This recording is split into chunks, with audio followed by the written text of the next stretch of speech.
Hello friends, Rayat Shikshan संस्थाच Dhananjayrao Gadgil college of commerce Satara, department of statistics, class BCom 2, semester 3, and we start here the paper as business statistics. Paper code is 16305. I am here Professor Ankush Ghadge, and we see here in our syllabus unit 2 measures of central tendency. Already we see the first measures of central tendency called as arithmetic mean or mean. We studied its definition, computation of arithmetic mean, merits, demerits, some properties of arithmetic mean, and we evaluate some example based on individual distribution as well as frequency distribution.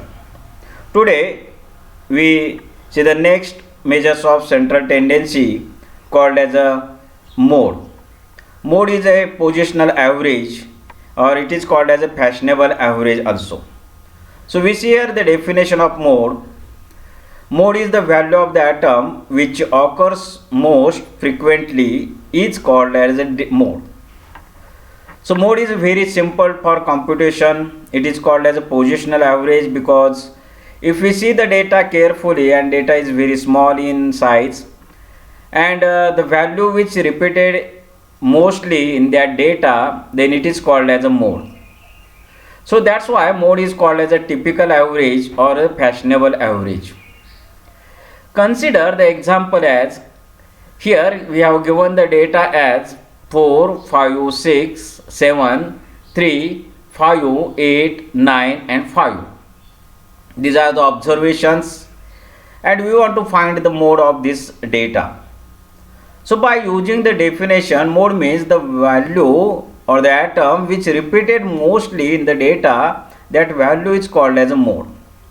Here the atom or the value 5 is repeated maximum time, that is 3 times in the data, so mode is equal to 5. Now we compute the mode for the frequency distribution data is also. So we know that there are two types of the frequency distributions: discrete frequency distribution as well as continuous or grouped frequency distribution. So first case is discrete frequency distribution, and we know that in the discrete frequency distribution the observations are variable x take the values x1, x2, x3 and xn, and their corresponding frequencies also given or obtained, and we want to find the mode of this data. We know that frequency means the value corresponding to the value of the variable, how many times this value is repeated in the data. So frequency means the value which is repeated in the data. And by using the definition of mode, mode means the value or the atom of the which occurs most frequently, or the in another words, find out the maximum frequency and its corresponding value of random variable x is called as a mode. Now look here, this example, x is the observations 5, 10, 15, 20, 25 and 30, and their corresponding frequency of each value are given 6, 11, 22, 31, 19 and 8. So here 22 this frequency is 31 this frequency is maximum in this data. Hence corresponding to the 31, which observation is here? Here is a 20 observations. Here is a 20 observation is here. So corresponding to 31, 20 is the value of random variable x. So mode is equal to 20, not 31. 31 is a maximum frequency and its value is 20. So 20 is a mode.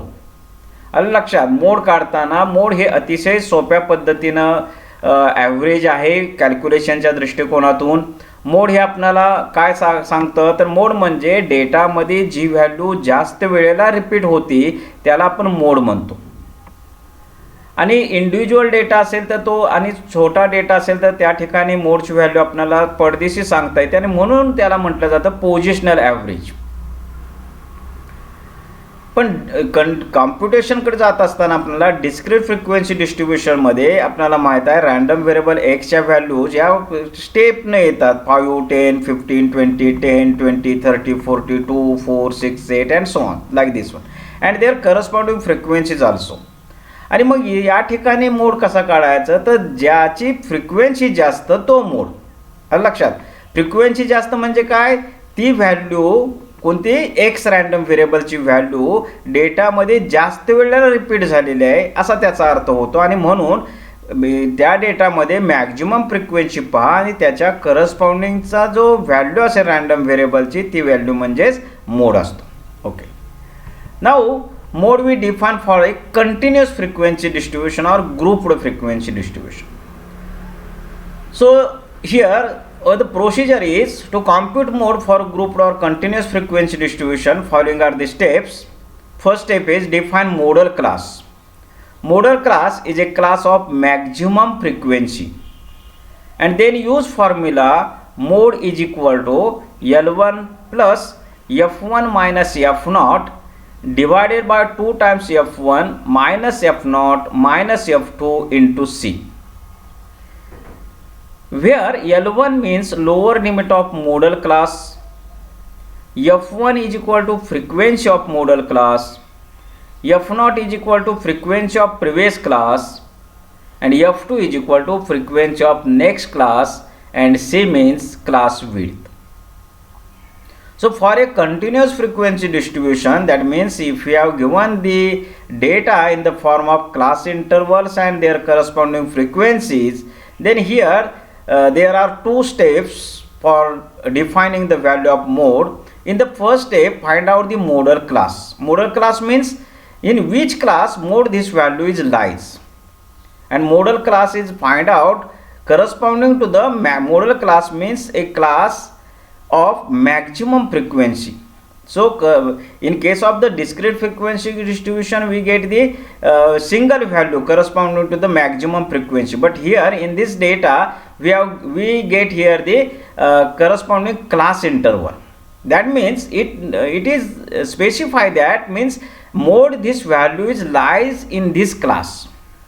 Now to find the actual value, which is actual value in this modal class, for this we want to use this formula m0 is equal to L1 plus F1 minus F0 divided by 2 times F1 minus F0 minus F2 into C.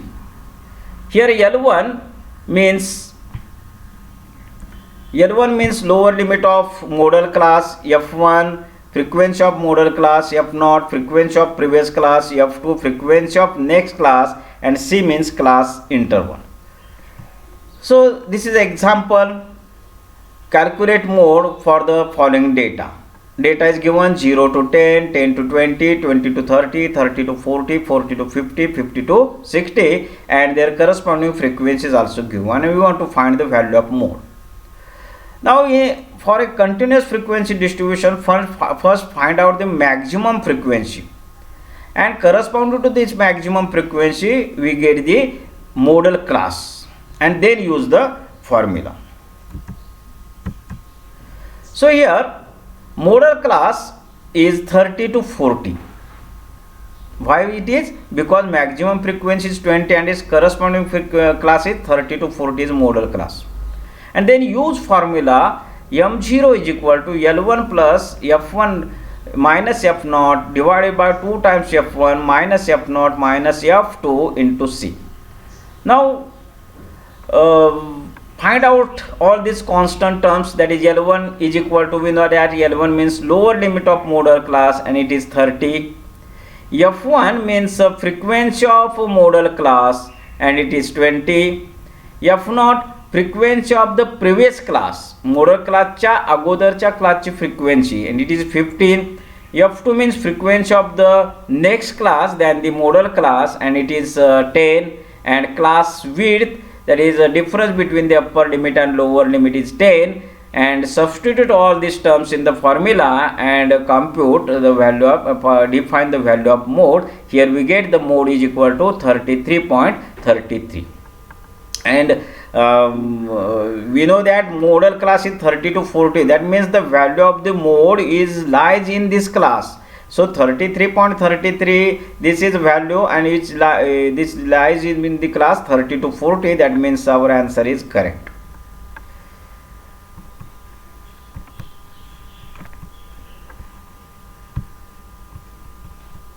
Another example is calculate mode for the distribution of monthly rent paid by libraries in Karnataka. This data is given, and monthly rent and number of libraries, such type of the data is given, and again use the same formula. First find out the modal class corresponding to the maximum frequency. So 16 is the maximum frequency of class 2000 to 2500, and this is a F1, 8 is F0, 14 is F2, and class width is here 500 is a class width, that is C is equal to 500, and L1 is equal to 2000. So all these terms first define from the data and substitute in the formula and find the value of mode. Here we get the value of mode is Z is equal to, or mode M0 is equal to, Z is a notation used for the mode. Sometimes it is used by Z, but generally we use here M0 or directly MODE, mode. So Z, this is again the notation used for the mode. Don't take the botheration about what is the Z. Z is a mode. So these are the merits and demerits of mode. Merits is it is simple to understand and easy to calculate. It is suitable for open-end classes. It is not at all affected by extreme value. It is determined graphically. It is usually an actual value. And these are the demerits. It is not based on all observations. It is not capable for further statistical treatment, and mode is not rigid. That means well defined. So these are the demerits. So here for examination question is asked, define mode and give its merits and demerits, and for practical purpose use the formula to find the mode. For individual data directly we define the value of mode. For a discrete frequency distribution, mode is a value corresponding to the maximum frequency, and for a grouped frequency distribution there are two steps. First define the modal class and then use the proper formula to find the value of mode. Okay, so this is about the mode.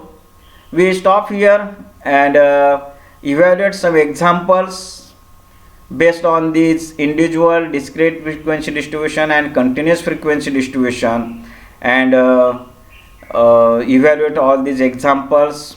Correct one, check the answer. So this is a second measures of central tendency called as a mode. So we stop here, and in the next lecture we see the next measures of central tendency called as a median. So we stop here. Thank you.